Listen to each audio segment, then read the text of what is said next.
The day started like any other, quiet and uneventful, but for Marcus Johnson, it carried a hint of nervous energy. He woke up early that morning, the sun barely peeking over the horizon, casting a soft golden light through his small apartment window.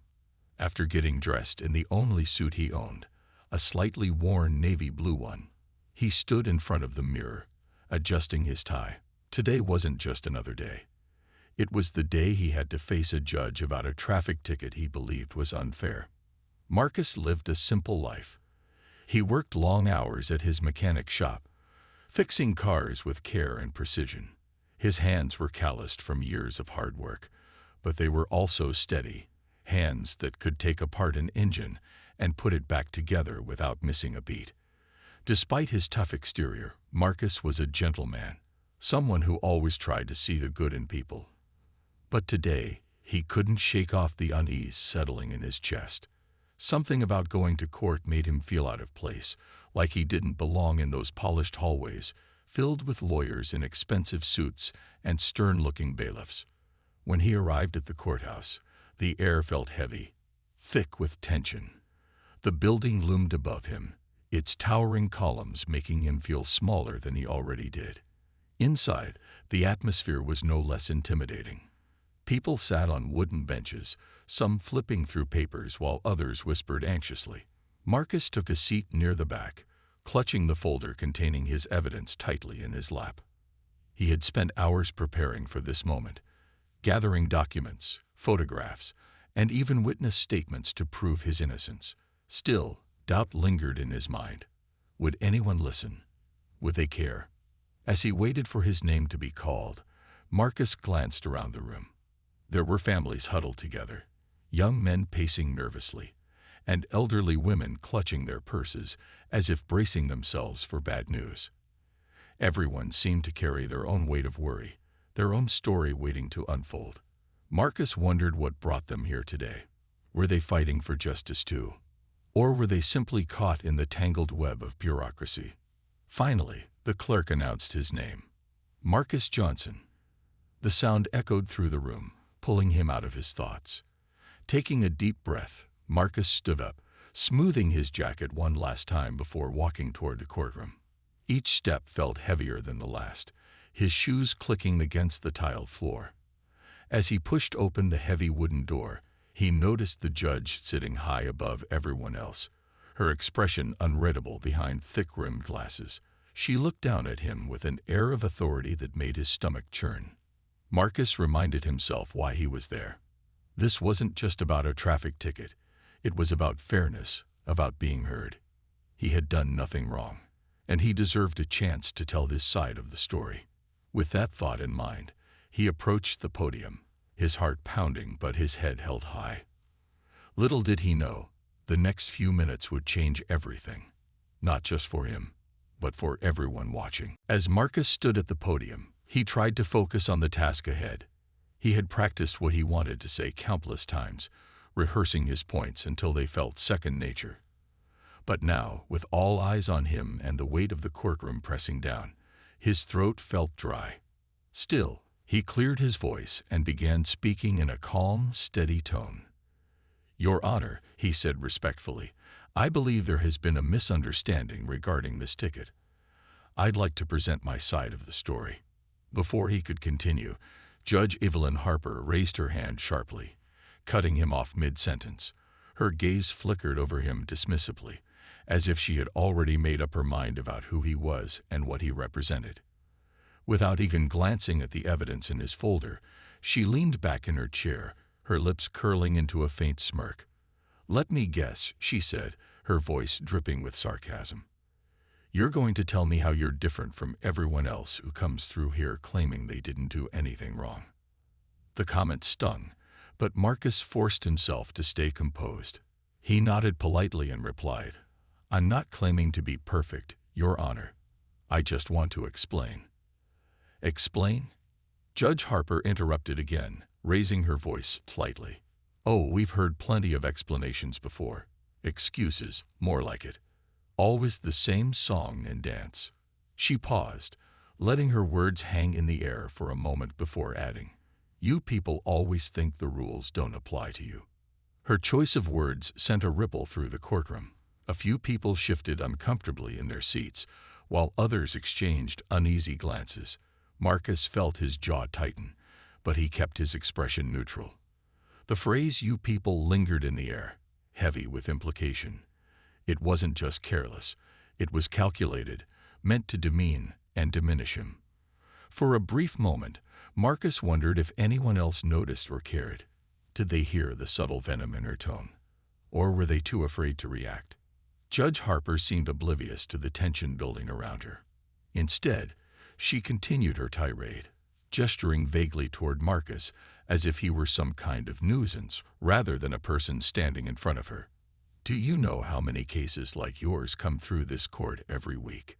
she asked rhetorically, not waiting for an answer. "People speeding, running lights, breaking laws, and then expecting sympathy when they get caught." Marcus clenched his fists under the podium, trying to keep his emotions in check. He knew better than to let anger cloud his judgment, especially in a place like this. But the injustice of the situation burned inside him. He hadn't broken any laws. He hadn't deserved the ticket in the first place. And now, instead of listening to his side of the story, this judge was dismissing him outright, lumping him into a stereotype that didn't fit. The silence in the courtroom grew thick, almost suffocating. No one dared to speak, not even the bailiff standing near the door. All eyes were on Marcus, waiting to see how he would respond. Would he argue back, walk away, or simply accept the unfair treatment? But Marcus didn't do any of those things. Not yet, anyway. Instead, he took a deep breath and straightened his posture. His heart was racing, but his mind was sharp. He reminded himself why he was here, to fight for fairness, to prove that he deserved to be treated with respect. What happened next would depend on how well he could hold onto his composure. Because deep down, Marcus knew something the judge didn't. Appearances can be deceiving. And sometimes, the quietest voices carry the most power. As Judge Harper's harsh words hung in the air, Marcus felt a surge of emotions. Anger, frustration, and disbelief swirling inside him. But beneath it all, something else stirred. Clarity. In that moment, he realized this wasn't just about a traffic ticket anymore. It was about being seen, truly seen, as more than a stereotype or a label. And Marcus knew something the judge didn't, something that could change everything. Years ago, before he became a mechanic, Marcus had worn a badge. He'd been a police detective, respected for his sharp instincts and unwavering dedication to justice. But after years of witnessing systemic bias within the force, he chose to step away, trading the chaos of law enforcement for the quiet satisfaction of fixing cars. Still, even though he no longer worked in law enforcement, his credentials remained valid. Under state law, retired officers like him retained certain rights, including the ability to act as peace officers in specific situations. Marcus had never imagined needing to use those skills again. Yet here he was, standing in a courtroom where fairness seemed absent, facing someone who believed she was untouchable. Quietly, he reached into his jacket pocket and pulled out a small leather wallet. Inside was his private investigator's license and proof of his peace officer status. Documents he carried not out of habit, but because they were part of who he was. His hand steadied as he opened the wallet, revealing the badges and certifications tucked neatly inside. For a brief moment, Marcus hesitated. Was this really the right time to reveal his past? Would anyone believe him? But then he remembered the faces in the gallery, the people watching nervously, unsure whether to speak up or stay silent. If he didn't stand up now, who would? Taking a deep breath, Marcus raised his voice just enough to command attention. "Your Honor," he said firmly, cutting through the tension in the room. "Before we proceed further, I need to clarify something." Judge Harper stopped mid-sentence, her brow furrowing in confusion. For the first time since the hearing began, she looked directly at Marcus, not with disdain, but with curiosity tinged with suspicion. "What is it now?" she asked sharply, clearly irritated by the interruption. Marcus stepped forward slightly, holding up his credentials so everyone in the courtroom could see them. "I am not merely a defendant today," he explained calmly, his voice steady despite the storm brewing inside him. "I hold a valid private investigator's license and retain peace officer status under state law. These documents confirm my standing." A collective gasp rippled through the courtroom. Some spectators leaned forward, craning their necks to get a better look at the badges and papers in Marcus's hand. Others whispered excitedly, speculating about what this revelation meant. Even the bailiff's expression shifted from indifference to surprise, his grip tightening on the baton strapped to his belt. Judge Harper's face flushed red, her composure cracking for the first time. She stared at Marcus, her lips pressed into a thin line. Clearly, she hadn't expected this turn of events. For years, she'd operated under the assumption that people like Marcus, ordinary-looking individuals without flashy titles or connections, were powerless against her authority. Now she found herself face to face with someone who not only understood the law, but also had the means to enforce it. The room fell silent, every eye fixed on Marcus as he stood tall, his confidence growing with each passing second. This wasn't just about proving his innocence anymore. It was about showing that justice isn't reserved for those in positions of power. Sometimes, it takes an ordinary person, an unassuming mechanic with a hidden past, to remind everyone that no one is above the law. The courtroom was so quiet you could hear the faint hum of the air conditioning.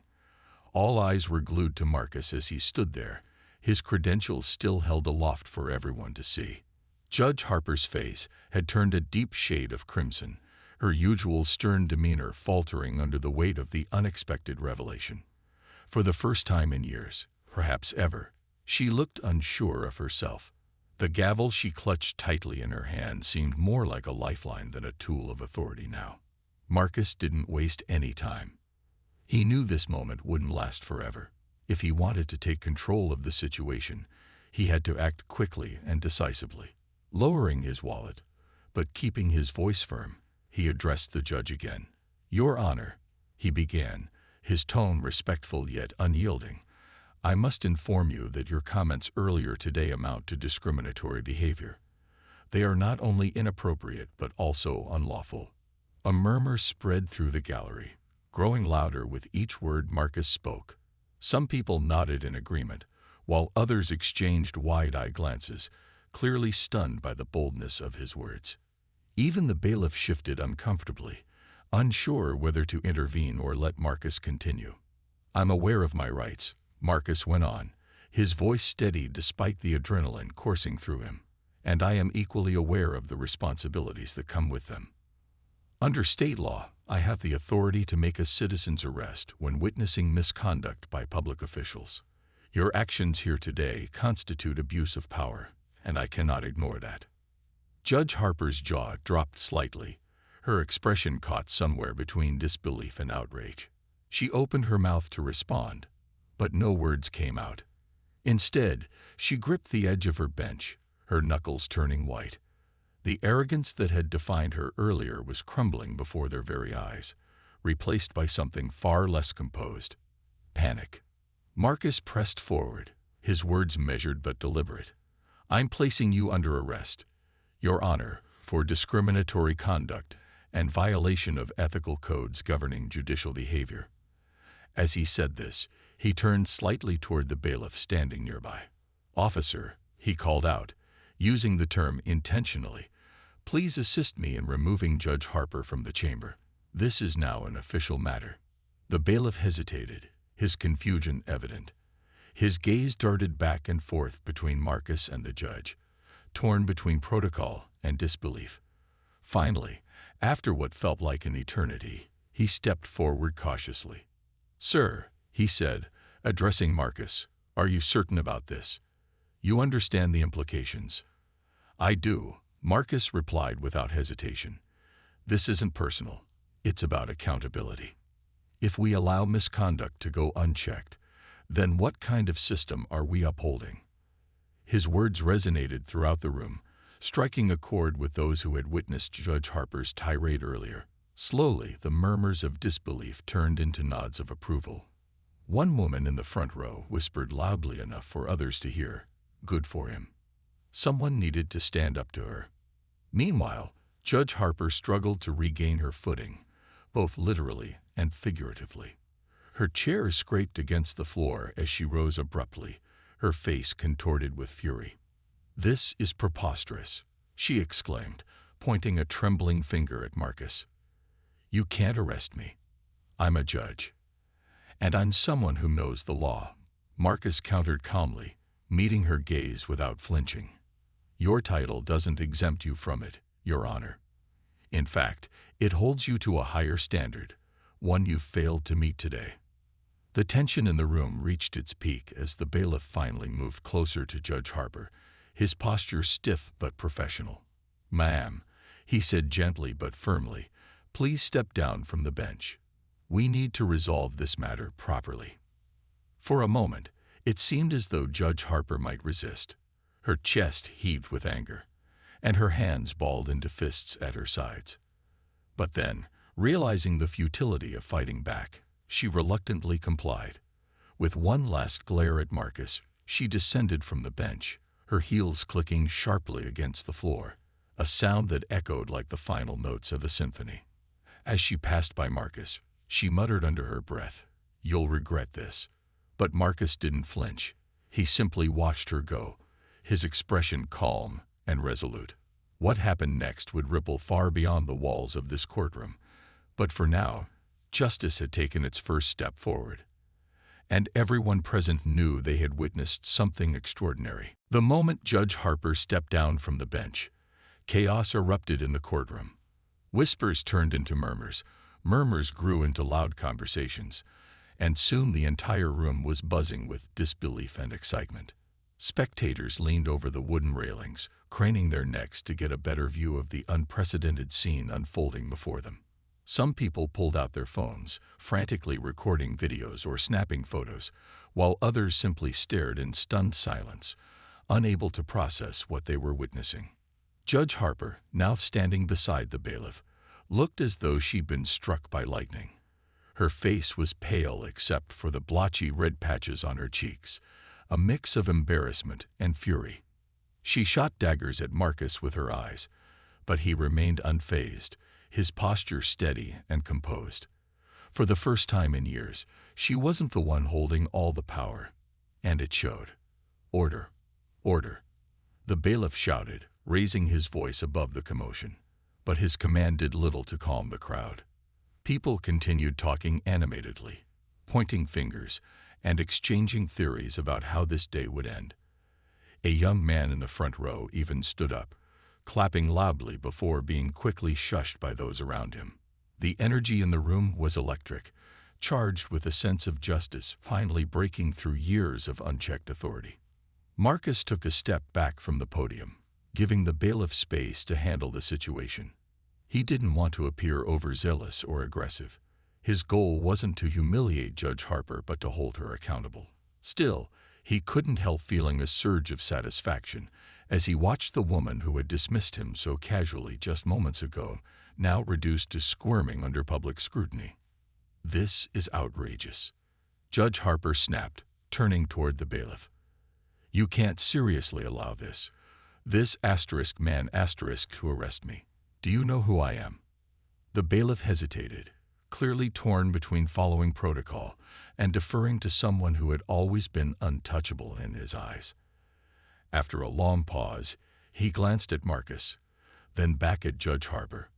"Ma'am," he said slowly, choosing his words carefully, "he's within his rights. If he has valid credentials and grounds for an arrest, we have to follow procedure."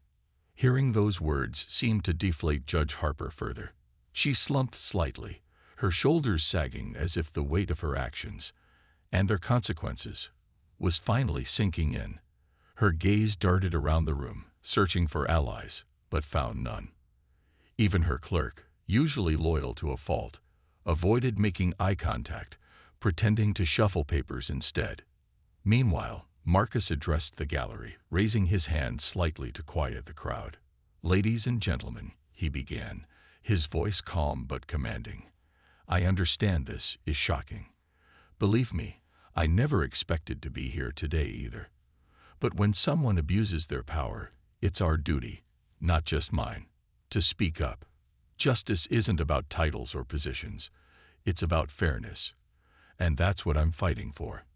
His words sent another ripple through the room, this time met with nods of approval and murmurs of agreement.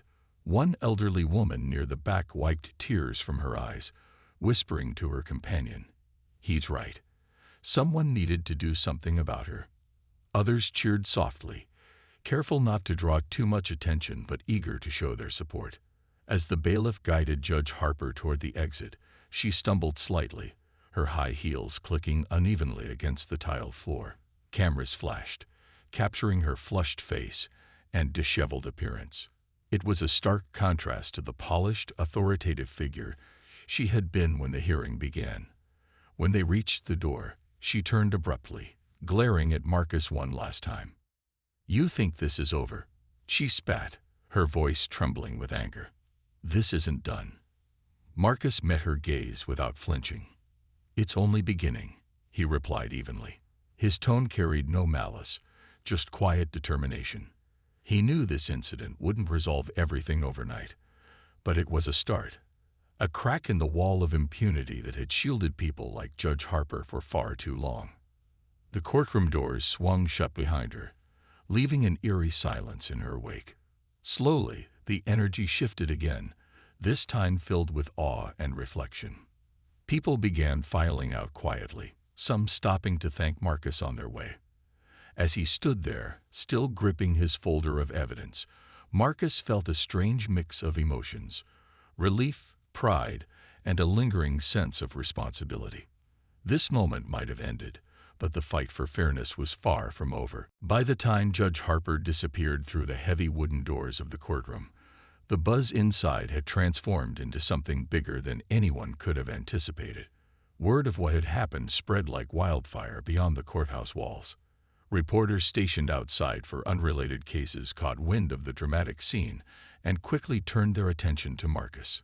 Camera crews scrambled to set up tripods, microphones were thrust toward him, and bright lights illuminated his face as he stepped out into the late afternoon sun. Marcus blinked against the glare, momentarily overwhelmed by the sudden attention. He hadn't expected this, hadn't planned for it. All he'd wanted was fairness, a chance to tell his side of the story without being dismissed or belittled. But now, standing in front of a growing crowd of journalists, curious onlookers, and even a few courthouse staff members who had followed the commotion outside, he realized that his actions had sparked something much larger than himself. "Mr. Johnson," one reporter shouted, shoving a microphone closer to him, "can you explain what happened in there? Did you really arrest a sitting judge?" Marcus took a deep breath, centering himself before responding. The last thing he wanted was to come across as boastful or reckless. This wasn't about him. It was about accountability. "Yes," he said simply, his voice steady despite the whirlwind around him. "Judge Harper made discriminatory remarks during my hearing and violated ethical standards expected of someone in her position. Under state law, I had the authority to act." The reporters erupted with questions, their voices overlapping in a chaotic symphony. "Do you think she'll face consequences? Are you worried about retaliation? How does it feel to challenge someone so powerful?" Marcus held up a hand, signaling for calm. "Let me be clear," he continued, his tone measured but firm. "This isn't personal. It's about ensuring that everyone, no matter their title or status, is held accountable for their actions. If we allow misconduct to go unchecked, we weaken the very foundation of justice." His words resonated deeply, not just with the reporters, but also with the people gathered nearby. Some nodded approvingly, while others clapped softly, their applause growing louder as more joined in. Among the crowd, an elderly man leaned on his cane, tears welling in his eyes. Finally, he murmured to no one in particular, "Someone stood up for us." Inside the courthouse, the fallout continued. Court employees huddled in corners, whispering excitedly about what they had witnessed. One clerk admitted she had always suspected Judge Harper of bias, but never dared to say anything aloud. Now, emboldened by Marcus's courage, she vowed to file a formal complaint alongside other colleagues who shared her concerns. Others debated whether today's events would lead to broader reforms within the judicial system. Could this be the catalyst for change? Meanwhile, news outlets wasted no time broadcasting the story nationwide. Social media exploded with reactions, hashtags like #JusticeForAll and #accountability trending within hours. Videos of Marcus calmly confronting Judge Harper went viral, drawing millions of views. People praised his composure, his knowledge of the law, and most importantly, his willingness to take a stand when it mattered most. Memes and memes flooded timelines, some humorous, others poignant, all celebrating the mechanic-turned-advocate. But not everyone was supportive. Critics emerged, questioning whether Marcus had overstepped his bounds. A few legal experts argued that while Judge Harper's behavior may have been inappropriate, arresting her in such a public manner might set a dangerous precedent. Online forums lit up with heated debates. Was Marcus a hero or a vigilant? Should citizens have the power to enforce laws against officials? The controversy only fueled further discussion, keeping the story at the forefront of public consciousness. Amidst the noise, Marcus retreated to his car, eager to escape the spotlight, even if only for a moment. As he slid behind the wheel, he exhaled deeply, leaning his head back against the seat. His hands trembled slightly, adrenaline still coursing through him. For all the praise and criticism swirling around him, he couldn't shake the feeling that this was just the beginning. He glanced at his phone, lighting up with notifications from friends, family, and strangers alike. Messages poured in, thanking him for inspiring hope, for reminding people that ordinary individuals can make extraordinary impacts. One text from his young daughter brought a smile to his face. "Dad, you're my hero." Marcus knew life wouldn't return to normal anytime soon, not after this. But as he started the engine and drove away from the courthouse, he felt a renewed sense of purpose. Justice wasn't easy, and it certainly wasn't quick. But every step counted, no matter how. In the days that followed, Marcus's life became a whirlwind of interviews, phone calls, and public appearances. What had started as a simple trip to resolve a traffic ticket had turned into a national conversation about accountability, justice, and systemic bias. News outlets couldn't get enough of his story, painting him as both a hero and a controversial figure depending on their angle. Some praised him for standing up to an abusive authority. Others questioned whether he had crossed a line by arresting a sitting judge. Despite the mixed reactions, one thing was undeniable. Marcus Johnson was now a household name. The Ethics Committee overseeing judicial conduct launched an immediate investigation into Judge Harper's behavior. Her courtroom staff, emboldened by Marcus's actions, came forward with years' worth of grievances, stories of derogatory remarks, unfair rulings, and blatant favoritism toward certain defendants over others. The evidence piled up quickly, painting a damning picture of someone who had long operated above reproach. Within weeks, Judge Harper was suspended indefinitely pending further review, her reputation tarnished beyond repair. For Marcus, though, the attention wasn't all positive. While many celebrated him as a symbol of resilience and integrity, there were those who sought to discredit him. Online trolls attacked him relentlessly, accusing him of seeking fame or misusing his credentials. Some even dug into his past, trying to find anything they could use against him. But Marcus refused to engage. He knew better than to let negativity distract him from the bigger picture, the message he hoped to send.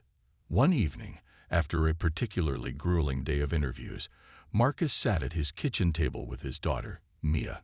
She was only 10 years old but wise beyond her years, her bright eyes full of curiosity and pride. "Dad," she asked, stirring chocolate syrup into her glass of milk, "are you famous now?" Marcus chuckled softly, leaning back in his chair. "I don't know about famous, sweetheart. I just did what I thought was right. But everyone knows your name," Mia pointed out, her tone matter-of-fact. "Does that mean you're done fighting?" Her question gave Marcus pause. Fighting. Was that what this was? A battle. In some ways, yes. But it wasn't just his fight. It belonged to every person who had ever felt dismissed, belittled, or mistreated because of their race, background, or circumstances. And no, he wasn't done. Not by a long shot. I'm not sure anyone is ever really done fighting for fairness, Marcus replied thoughtfully. There's always more work to do. But I hope what happened helps people remember that they have power too, even when it feels like the odds are stacked against them. Mia nodded slowly, seemingly satisfied with his answer. Then, without missing a beat, she grinned mischievously. So, does this mean I can tell my friends my dad arrested a judge? Marcus laughed, the sound warm and genuine. Go ahead, kiddo. Just make sure you tell them why I did it. As the weeks passed, invitations began pouring in, from community groups, advocacy organizations, and even universities asking Marcus to speak at rallies and conferences. At first, he hesitated. He wasn't comfortable being in the spotlight, preferring the quiet simplicity of his mechanic shop to stages and podiums. But he soon realized that sharing his story might inspire others to take a stand when faced with injustice. Reluctantly, he accepted a few invitations, determined to use his newfound platform wisely. At one event, a young man approached Marcus after his speech, tears brimming in his eyes. "Thank you," he said, his voice trembling. "I've been scared to speak up about things happening in my neighborhood, to tell people what's really going on. Hearing your story makes me feel like maybe I can." Moments like these reminded Marcus why he had stepped forward in the first place. It wasn't about fame or recognition. It was about showing others that change was possible, even when it seemed impossible. As he shook hands, posed for photos, and answered endless questions, he carried that reminder close to his heart. Still, amidst the chaos, Marcus found solace in returning to his garage. There, surrounded by wrenches, oil filters, and the comforting hum of engines, he felt most like himself.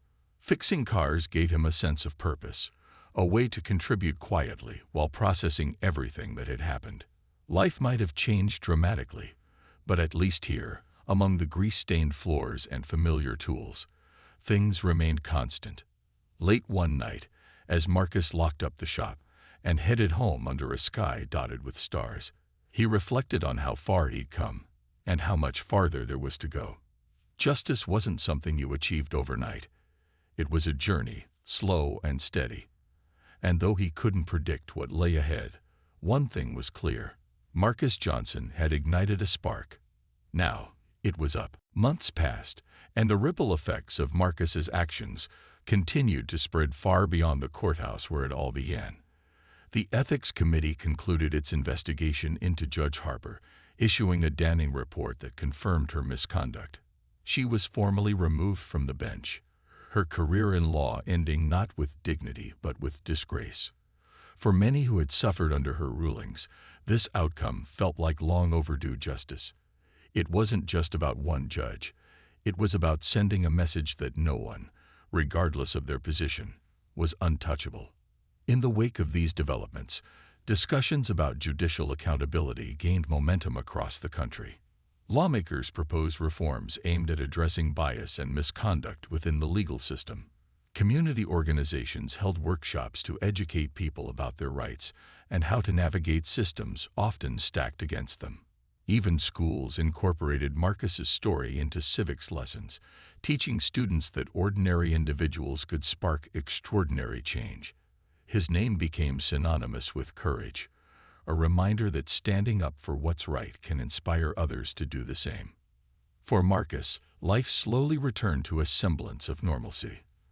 The media frenzy eventually died down, leaving him with moments of peace once again.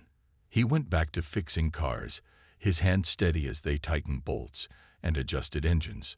Yet every now and then, someone would walk into his shop, not to get their car repaired, but to thank him. They'd share stories of challenges they'd faced, unfair treatment at work, dismissive attitudes from authority figures, or struggles to be heard when speaking out against injustice. Each time, Marcus listened intently, offering words of encouragement. "You don't have to be perfect," he'd tell them. You just have to try. One voice might seem small, but it can start something bigger than you ever imagined. Despite the praise and admiration, Marcus remained humble. He knew he wasn't a superhero. He was simply a man who had decided enough was enough. If anything, he hoped his story would remind others that heroes weren't born. They were made, one brave decision at a time. One Saturday morning, Marcus took Mia to the park. Autumn leaves crunched underfoot as they strolled along winding paths, laughter echoing around them. A group of kids played soccer nearby, while parents chatted on benches. It was an ordinary day, yet Marcus couldn't help feeling grateful for its simplicity. Life hadn't always been kind to him, but days like this made everything worth it. As they sat together on a bench overlooking the playground, Maya turned to him with a thoughtful expression. "Dad," she said, "do you think things will keep getting better?" Marcus smiled, ruffling her hair affectionately. "I think we'll always face challenges. But as long as people care enough to stand up for what's right, I believe we'll keep moving forward. Progress isn't perfect. It takes time. But every step counts." Mia nodded, satisfied with his answer. Then, with the boundless optimism only a child could possess, she added, "Good. Because if anyone tries to mess with us, I'll arrest them too." Marcus burst out laughing, pulling her close for a hug. "Let's leave the arrests to the professionals, okay? Besides, your job is to grow up happy and strong. That's how you'll make the world better." Later that evening, as Marcus tucked Mia into bed, he paused by her doorway, watching her drift off to sleep. Her tiny frame curled under the blankets, her breathing soft and steady. In that moment, he realized why he had risked so much, not for fame or glory, but for moments like these, for a future where his daughter wouldn't have to endure the same injustices he had faced, where fairness wasn't a dream, but a reality. The next day, Marcus returned to his garage, ready to tackle another week of oil changes and brake repairs. As he worked, the faint scent of motor oil mingling with the crisp autumn air, he reflected on everything that had happened. He had started as an unassuming mechanic, just trying to clear his name. Now he was a symbol of hope for countless people seeking justice. But Marcus didn't dwell on titles or legacies. To him, the real victory lay in knowing he had done what was right, even when it was hard. Justice wasn't a destination. It was a journey. And though the road ahead would undoubtedly have its bumps, Marcus knew one thing for certain. As long as there were people willing to fight for fairness, the world would keep inching closer to the light.